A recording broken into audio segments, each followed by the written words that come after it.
ஆன்மீக நண்பர்கள் அனைவருக்கும் அன்பு கலந்த வணக்கங்கள்.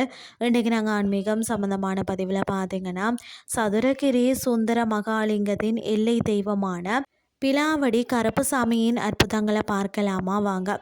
சதுரகிரி மலையேறும் ஒவ்வொரு பக்தரும் முதல்ல வணங்கி அனுமதி பெற வேண்டிய முதன்மை காவல் தெய்வம்னு சொன்னால் அது அருள்மிக பிலாவடி கருப்பசாமி தான். இவரை பற்றிய அரிய சிறப்புகளும் ஐதீகங்களும் வாங்க பார்க்கலாம்.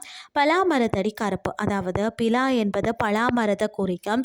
சதுரகிரி மலையில் ஒரு பெரிய பலாமரத்தின் அடியில் இவர் வீட்டிருக்கிறதால தான் பிலாவடி கருப்பசாமி அப்படின்னு சொல்லி அழைக்கப்படுகிறாராம்.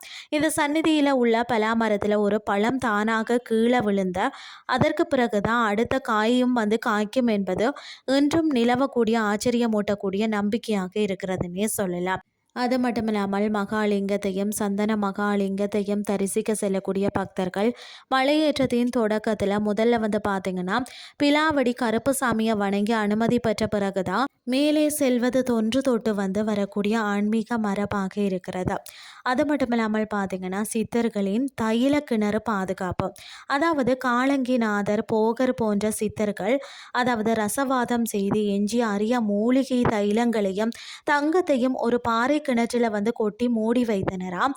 அந்த சித்தர்களின் ரகசிய புதையல் பார்த்தீங்கன்னா சாமானியர்களின் கண்ணில் படாமல் பாதுகாக்கும் மகத்தான பொறுப்பு தான் பிலாவடி கருப்புசாமியிடம் உள்ளதுன்னே சொல்லலாம். வீரம் தெரிந்த கம்பீர தோற்றம், அதாவது பாறையை ஒட்டி அமைந்த பீடத்தில் அகல திறந்த விழிகள், முறுக்கிய மேசையுடன் பார்த்தீங்கன்னா வீரம் செறிந்து வீற்றிருக்கிறார்.